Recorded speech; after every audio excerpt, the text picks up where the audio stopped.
வணக்கம். ஆகாஷ்வாணி புதுச்சேரி செய்திச் சுருக்கம் வாசிப்பவர் ஆதவன். ஸ்ரீ நாராயணகுரு மகாத்மா காந்திக்கு இடையேயான வரலாற்று சிறப்புமிக்க உரையாடலின் நூற்றாண்டு கொண்டாட்டங்களை பிரதமர் திரு நரேந்திர மோடி இன்று புதுடெல்லி விஞ்ஞான் பவனில் சற்று முன்னர் தொடங்கி வைத்தார். கடந்த 1925 ஆண்டு மார்ச் 12ஆம் தேதி மகாத்மா காந்தி திருவனந்தபுரம் வார்காலா அருகே அமைந்துள்ள சிவகிரி மடத்திற்கு சென்று ஸ்ரீ நாராயணகுருவுடன் வைக்கம் சத்தியாகிரகம், அகிம்சை மற்றும் ஆன்மீகம் உள்ளிட்ட பல்வேறு தலைப்புகளில் உரையாடிய நிகழ்வு வரலாற்று சிறப்புமிக்க ஒன்றாகும். பிரதமரின் விவசாயிகளுக்கான வருவாய் ஆதரவு திட்டத்தின் கீழ் 3,80,000 கோடி ரூபாய் விவசாயிகளின் வங்கிக் கணக்குகளில் நேரடியாக செலுத்தப்பட்டிருப்பதாக பீகார் மாநிலம் ககாரியாவில் நடந்த நிகழ்ச்சி ஒன்றில் மத்திய அமைச்சர் திரு பிரல்ஹாத் ஜோஷி தெரிவித்துள்ளார். கத்தாரில் உள்ள அமெரிக்க விமான தளத்தின் மீது ஈரான் நடத்திய பதிலடி தாக்குதலை அடுத்து உலக அளவில் கச்சா எண்ணெய் விலை 5 ஆண்டுகளில் இல்லாத அளவில் பீப்பாய் ஒன்றுக்கு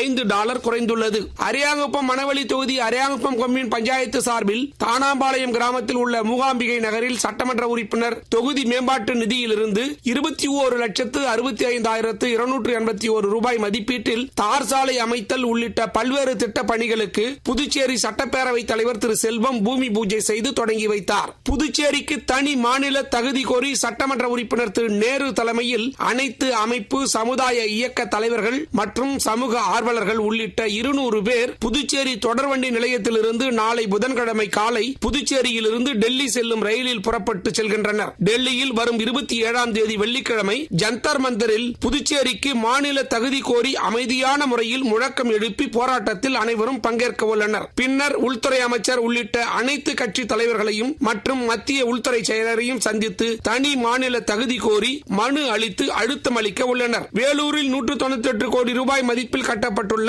அரசு பன்னோக்கு உயர் சிகிச்சை மருத்துவமனையை தமிழ்நாடு முதலமைச்சர் திரு மு.க. ஸ்டாலின் நாளை திறந்து வைக்க உள்ளதாக தமிழக அமைச்சர் திரு ஏ. வேலு தெரிவித்துள்ளார். இத்துடன் இந்த செய்திச் சுருக்கம் நிறைவு பெறுகிறது.